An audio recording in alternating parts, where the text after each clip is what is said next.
I'm Aubrey.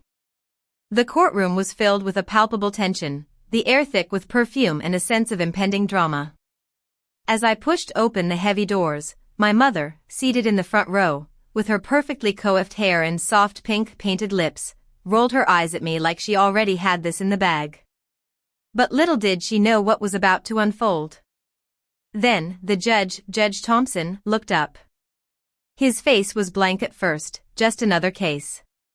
But then, his eyes widened in recognition, and he blurted out, "Wait, the charges are against you." The whole courtroom went dead silent. My parents stared at him, utterly confused. They had no clue who I really was or the long-awaited moment I'd been preparing for. Let me take you back to the beginning. I grew up in a world where love was measured by absence. My parents, Lily and Ryan Harris, were always too wrapped up in their high-flying corporate lives in another state. They were the kind of people who sent impersonal emails instead of having real conversations, and they only showed up at family events when it was for the social media photos. When I was just 4 months old, they left me with my grandparents for what they said was a short business trip. Those few weeks turned into a lifetime. My earliest memories aren't of my mother's embrace or my father's stories. They're of my grandmother, Rose's cozy kitchen.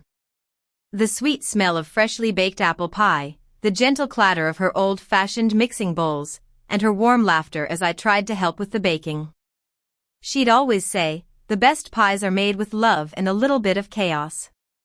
She never made me feel like a burden, always treating me as if I was the most precious thing in the world. My grandfather, Judge Henry Grant, was a man of integrity and kindness. Every evening, he'd come home from the courthouse, still in his robe, and ask, "What did my future legal star learn today?" I'd show him my scribbles, and he'd examine them with the same seriousness as he would a legal document. I thought every family was like this until I started school. Other kids had their parents cheering them on at sports games, school plays, and parent-teacher conferences. I had 2 empty seats and a grandmother who waved twice as hard to make up for it. When I asked why my parents didn't come, Grandma Rose would say, "They're working on important deals, dear." I so wanted to believe her, but even at 8, I could feel the growing distance between us, like a chasm that no one wanted to bridge. The few times my parents did visit, it was a charade. Lily would arrive in designer suits, give me a quick peck on the cheek, and then spend the whole time on her phone. Ryan would be impatiently pacing outside, honking the car horn. I quickly learned that pretense was their way of dealing with family. But my grandparents never spoke ill of them. Grandpa Henry used to say, "Justice is about standing up for what's right, Aubrey, not about getting even." He was there for every milestone in my life, from my first skinned knee to my high school graduation. When other kids talked about family inheritances or business empires, I thought about the sound of his voice reading me bedtime stories from legal books, the comforting hum of the old radiator in his study, and the way his eyes lit up when Grandma Rose laughed. Looking back, I realized that love isn't about empty promises, it's about being present. Absence, in my case, was a choice my parents made. Then, one fateful Thanksgiving when I was 20, I came home from college to surprise Grandma. I found her in the garden, kneeling in the cold soil, planting daffodil bulbs. "Spring is always worth the wait," she said with a smile. But by nightfall, she was gone, collapsed in the very garden she loved.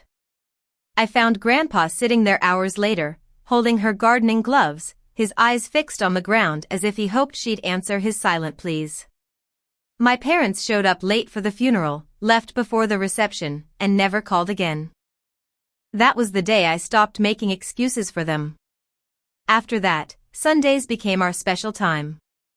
Grandpa and I would cook his famous lasagna and talk about the law, about how people often hide behind false facades. He told me, "The law exposes the truth, Aubrey. It strips away the masks people wear." Little did I know how true those words would become. Years passed.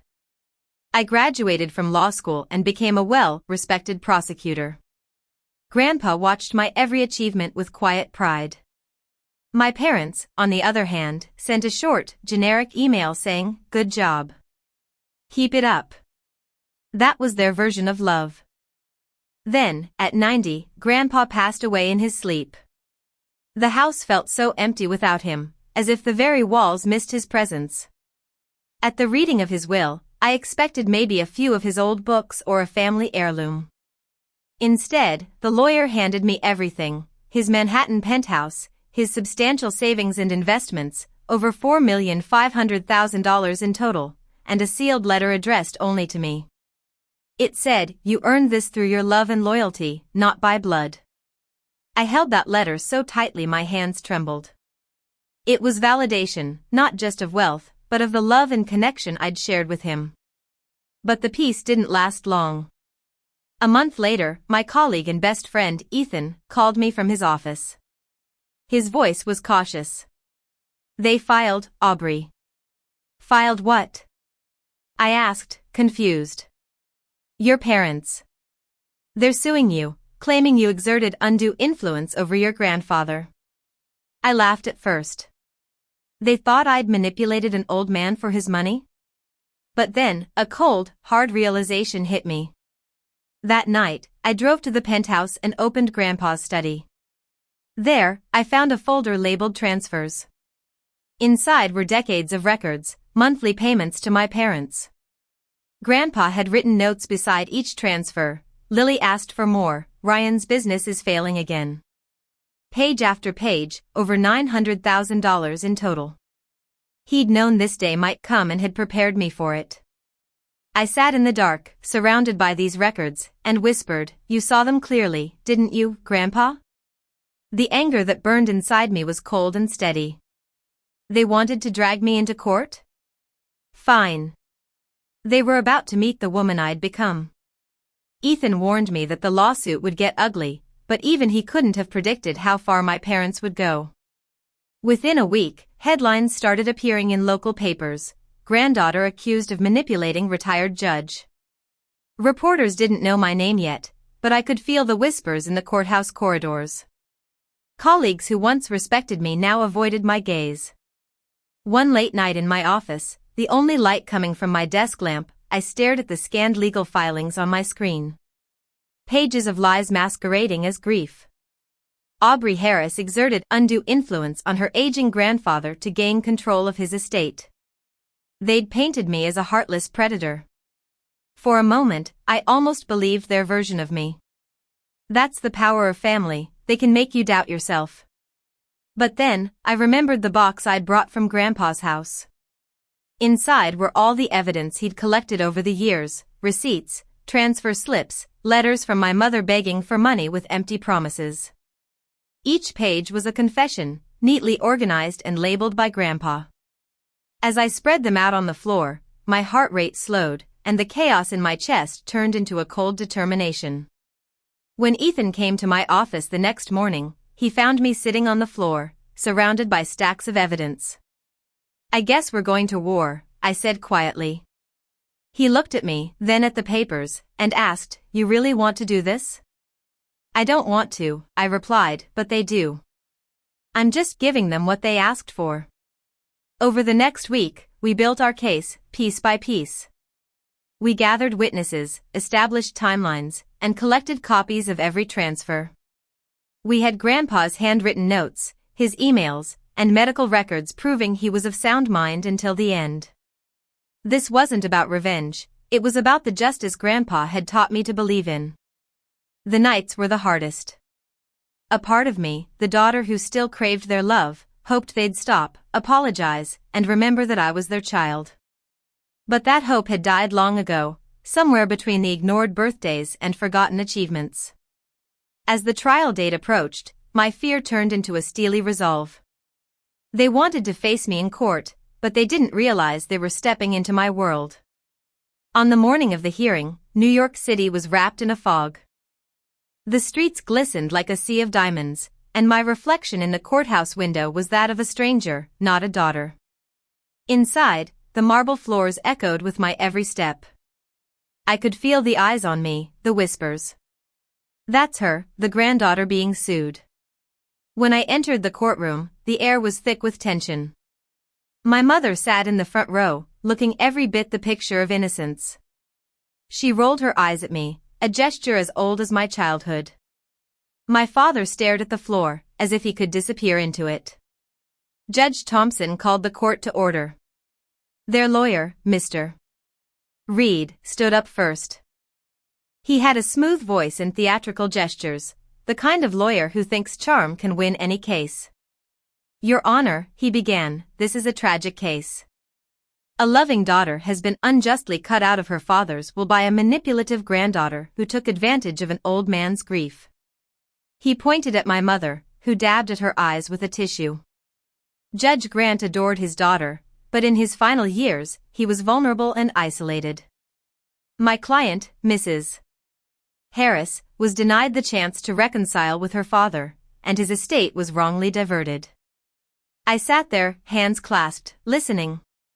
My heart didn't even skip a beat. I'd faced liars in court before, and I could smell the fabrication from a mile away. When Mr. Reed finished, Ethan stood up. He was calm and composed.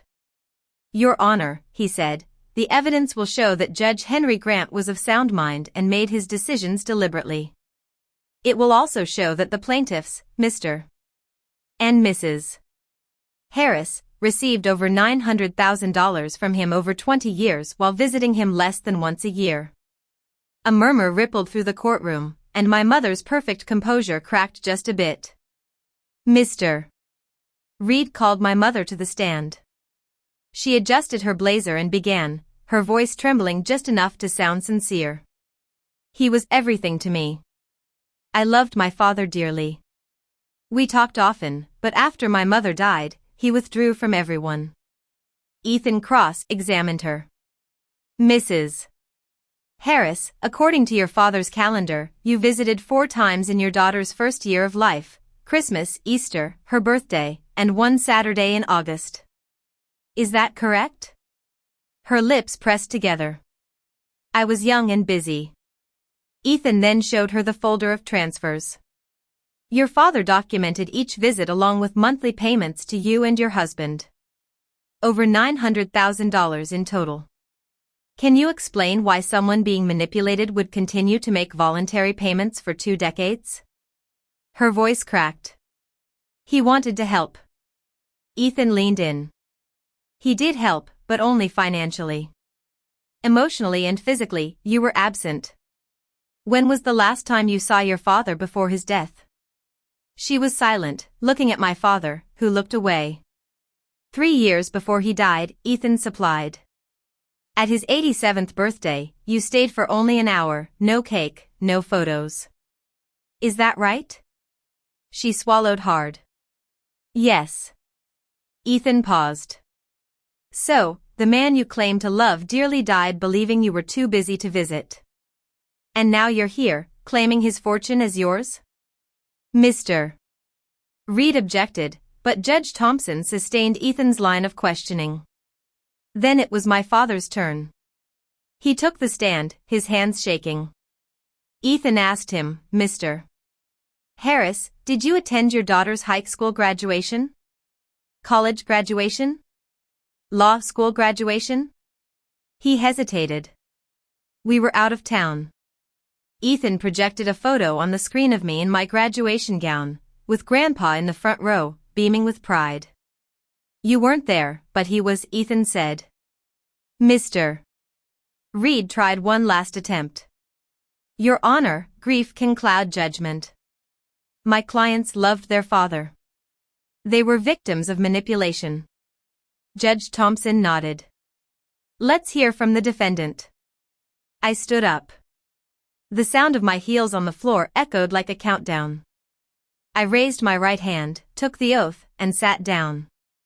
Ethan asked me, Miss Harris, can you tell the court about your relationship with your grandfather? I looked directly at my mother. He raised me. He taught me to be honest, even when it was hard. Did I benefit financially from our relationship? Yes, but not in the way you think. He gave me something money can't buy, his love, his time, and his presence.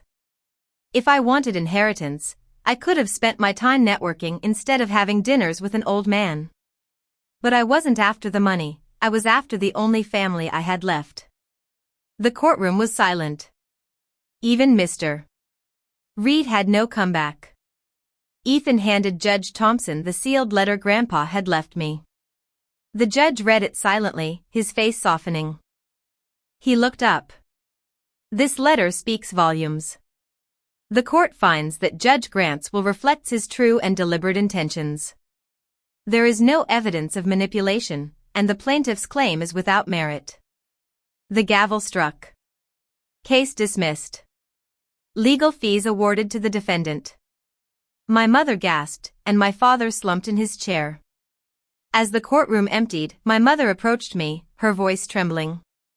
Aubrey, please. Can we talk? I looked at her, the woman who'd abandoned me long ago. Talk about what, Lily? You're the woman who gave birth to me.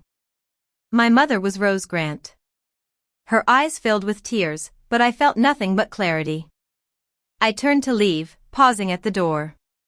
The courtroom lights reflected off the marble floor, and for the first time in years, I felt the weight lift off my shoulders. They never knew who I really was, I whispered. Outside, the cold air hit my face like a slap. I walked down the courthouse steps, my heels clicking with each step. Reporters were waiting, their microphones like weapons. I walked straight through them, saying nothing. Back in my car, I exhaled. For the first time, the silence didn't feel lonely, it felt earned. Grandpa was right. Justice may be slow, but it always arrives on time. It just took 35 years. In the weeks after the trial, my parents disappeared from my life. No calls, no apologies, just the silence they were so good at. But this time, it didn't hurt. 3 years later, I stood behind the bench my grandfather once presided over, wearing his robe. Judge Aubrey Harris, the youngest in New York history. On my first day, I touched the wooden gavel he'd left me and whispered, "We made it, Grandpa." Years passed, promotions came, and peace followed. At 62, I retired. My last visit was to the cemetery, where daffodils bloomed around the headstones of Henry and Rose Grant. I knelt down and planted a few new bulbs. You were right, I said softly. Family isn't about blood, it's about who shows up. And as the wind rustled through the trees, I could almost hear Grandpa's laughter, strong and free. I learned that lesson too late to save my parents, but just in time to save myself.